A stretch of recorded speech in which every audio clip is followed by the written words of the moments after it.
বলো তার সঙ্গে বিয়ে হয়েছে তোমার? হ্যাঁ, বিয়ে করেছো? না, বিয়ে করোনি। মা আসছে মায়ের সঙ্গে, দিয়ে মাকে নিয়ে ঘুরতে, মাকে নিয়ে ঘুরছি।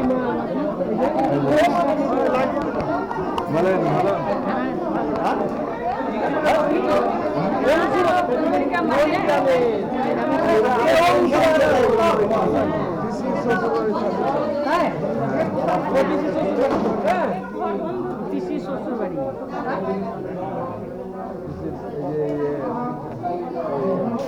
ওই মণ্ডপে যে পূজা করছেন ওই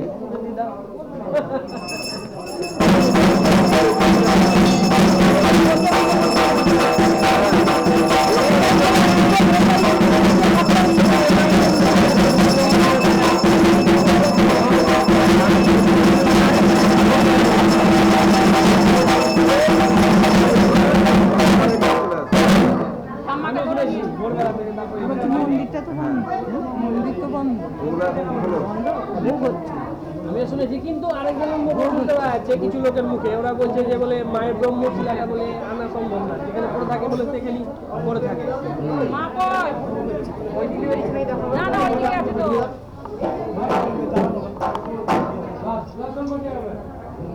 যে সব দেখা হলো। হ্যাঁ,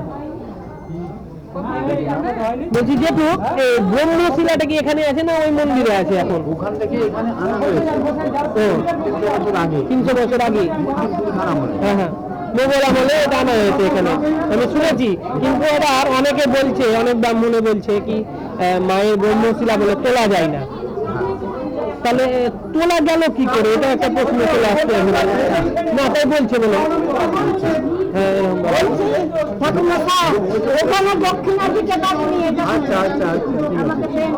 দুঃখযোগ্যের ব্যাপার, পুরাকালের ঘটনা। 1000 বছর আগে হতে পারে, লক্ষ বছর আগে হতে পারে, কোটি বছর আগে হতে পারে। আচ্ছা, মন্দির কিন্তু এক জায়গাতে নাই। এখানটাতে মায়ের অংশ পড়েছিল এখানটা জায়গায়, সেই যেখানে পড়েছিল সে মন্দিরগুলো কি সেখানেই আছে সেটা তো বলতে পারবো না। পরিবর্তন নিশ্চয়ই হতে পারে, পরিবর্তন জগৎ। আচ্ছা, যেমন কাশিতে আমি ছিলাম 50 বছর আগে, কাশিতে আমি ছিলাম কিছুদিন।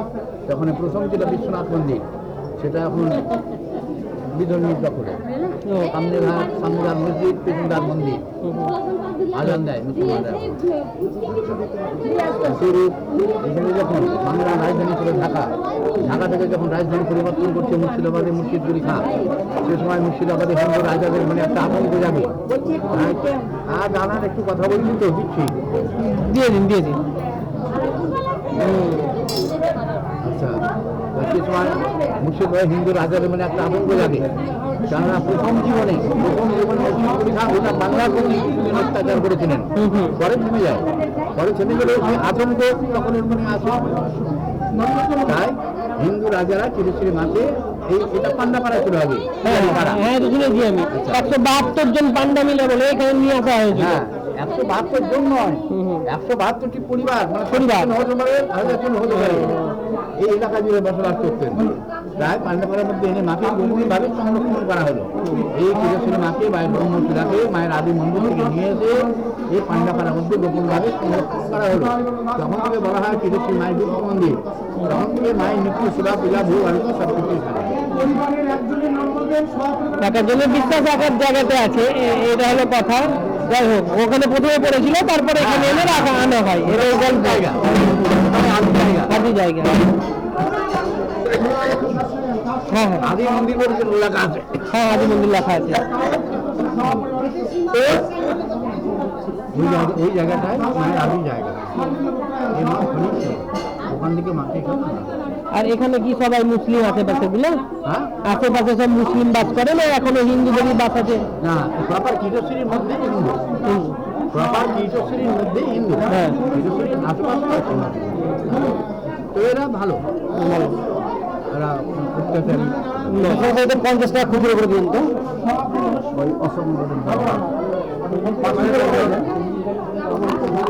তো আপনি শুনতে পেলেন যে কিরিটেশ্বরীর আসল যে কিরিট বা মুকুট যেটাই বলুন, অনেকে বলছে মাথার খুলি, তো সেইটা এই জায়গায় পরবর্তীকালে আনা হয়, যেটা 300, 350 কিংবা তার থেকেও বেশি কিছু বছরকার আগের ঘটনা হবে, কারণ এটা মুঘল সময়ের ঘটনা। তো কোন সময়ে ঘটেছিল সেই ব্যাপারটা তো আসলে জানি না, কিন্তু যা ঠাকুরমশাইয়ের কাছে শুনলাম, প্রথমে আমরা যে জায়গায় পুজো দিলাম বা ঢুকেছিলাম সেটা হচ্ছে আদি জায়গা, আর এটা হচ্ছে তারপরে এই জায়গাটা। এখানে আশেপাশে আছে, কিন্তু মুসলিম এই গ্রামের বাইরে আছে, মুসলিমেরা এই গ্রামের নাই, এবং তারা খুবই মানে একে অপরের সঙ্গে হাত মিলিয়ে বিভিন্ন ধরনের কাজ করে। তার নিদর্শন আমরা আগের ভিডিওতে আপনাদের সঙ্গে শেয়ার করেছি, যেখানে আমি দেখালাম যে এই জায়গাটা কিছুটা মুসলিমেরাও দান করেছে। চলুন এবার আপনাদেরকে একটু মায়ের আসল ব্রহ্মশিলাটা যে দেখি, কত দর্শন করাতে পারি। উপর দিয়ে উঠে একটু দর্শন করানো যাবে এখান থেকে শুধু। আচ্ছা,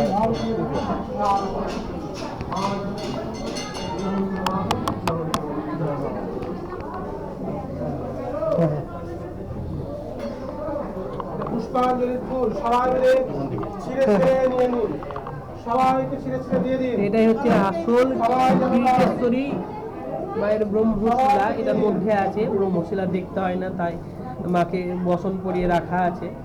তো আর ভিতরে আমি ঢুকলাম না। জয়ন্তী মঙ্গলা কালী, ভদ্র কালী, কপালিনী, দুর্গা শিবা, সমাধাত্রী, স্বাহা স্বাধা নমস্তুতে। মহামায়ে জগন্মাত কালীকে ঘোর দেখলাম তো ওখান থেকে আবার দেখলাম।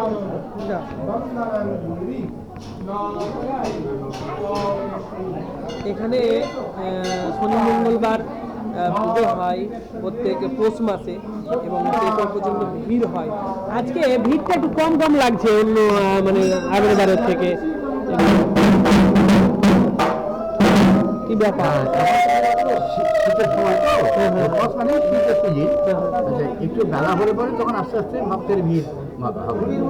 বিভিন্ন জায়গা থেকে ভক্ত আসে, মাকে পুজো দেন, আচ্ছা মায়ের আশীর্বাদ নিয়ে যান।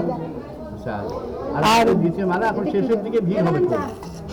আর যে গল্পটা আমি শুনেছি যে মানে এখানে নতুন করে কিছুদিন আগে কিরিটেশ্বরী গ্রামকে ভারতবর্ষের একমাত্র পর্যটন গ্রাম হিসাবে করলো, তো সেটা ব্যাপারে কিছু বলবেন কি আপনি? বলছি কিরিটেশ্বরী গ্রামকে একমাত্র পর্যটন গ্রাম হিসাবে আমাদের ভারত সরকার করলো, সম্বোধিত করলো, সেই ব্যাপারে কিছু যদি। এই ব্যাপারে কি বলবো, এখন আমাদেরও ভালো লাগছে, আমরাও আনন্দ পাচ্ছি যে যাক এতদিনে কিরিটেশ্বরী গ্রাম গোটা ভারতবর্ষের মধ্যে প্রথম স্থান পেয়েছে। আচ্ছা, আর দিল্লির নজরে যখন পড়েছে, পুরাতত্ত্ব বিভাগের নজরে যখন পড়েছে, তখন নিশ্চয়ই আরো কিছু উন্নতি হবে, আর্থিক উন্নতি লোকের হবে মনে হচ্ছে। লোকের আর্থিক উন্নতি আশেপাশের লোকেদের হবে, নিশ্চয়ই হবে, ব্যবসা বাণিজ্য সবকিছুই হবে। আচ্ছা, বহুদিন আগে রাস্তাঘাটের অসুবিধা ছিল, থাকার অসুবিধা ছিল, তবে যাই হোক এখন আস্তে আস্তে ব্যবস্থা হচ্ছে বা হবে আরো কিছু। আমিও আনন্দ পাচ্ছি, মানুষজন শাসুক, বাইরে থেকে ভক্ত আসুক মায়ের কাছে। আচ্ছা, গ্রামের লোকের উন্নতি হোক, আমিও চাই। আর এখানকার পুজোটা কিভাবে হয়, মানে বংশ পরম্পরায় হয় না আলাদা করে কমিটি থেকে পুরোহিত স্থির করেন? একটা গ্রামের কমিটি আছে, হ্যাঁ, গ্রামের কমিটি আছে। যখন জমিদারি বিচ্ছেদ হয় তখন সঙ্গে সঙ্গে মায়ের পুজো বলে কিছুদিন বন্ধ হয়েছিল, তারপর একটা গ্রাম্য কমিটি গঠন হয়, সেই গ্রাম্য কমিটির মাধ্যমে মায়ের পুজো চলে আসে এখনো পর্যন্ত। পুরোহিতটা কিভাবে নিয়োগ হয় তাই বলছি? আমার বাবা ছিলেন গ্রাম্য কমিটি গঠন হয়, তখন আমার বাবাকে নিযুক্ত করেছিলেন পুরোহিত হিসেবে। সেই হিসাবে আপনারাও আছেন। ধন্যবাদ। আচ্ছা, আমার তো আর